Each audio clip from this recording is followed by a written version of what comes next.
रामू अपने खेत में हल चला रहा है। उसके कपड़े धूल और पसीने से सने हैं। हे भगवान, इस साल फसल अच्छी हो, नहीं तो परिवार को कैसे पालूंगा। तभी एक आदमी दौड़ता हुआ आता है। रामू भाई, तुमने सुना? लाला जी गांव में नए व्यापार के लिए आ रहे हैं। लाला जी, वो तो बहुत अमीर सेठ हैं। यहाँ क्या काम है उनका? सुना है कि वो गांव वालों से अपनी फैक्ट्री के लिए जमीन खरीदना चाहते हैं। जमीन बेचना? लेकिन इस जमीन से ही तो हमारा गुजारा होता है। सुनो भगवान, मैंने सोचा है कि गांव की जमीन खरीद लूं, वहां एक बड़ी फैक्ट्री लगाऊंगा। पर वहां के लोग अपनी जमीन क्यों बेचेंगे? पैसे का खेल है, और फिर हमारे पास बहुत पैसा है।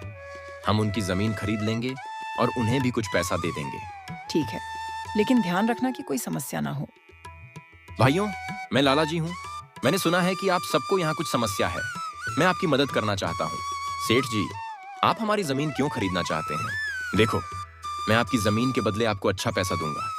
उससे आप अपने बच्चों की शादी कर सकते हैं या नया कारोबार शुरू कर सकते हैं। पैसा तो बहुत अच्छा मिल रहा है, पर हम कहाँ जाएंगे? ये जमीन हमारी मातृभूमि है, हम इसे नहीं बेचेंगे। सोच लो रामू, तुम्हारे जैसे गरीब लोगों के लिए ये पैसा बहुत है। गरीब हूं, पर अपनी जमीन नहीं बेचूंगा। रामू सही कह रहा है सेठ जी, हम अपनी जमीन नहीं बेचेंगे।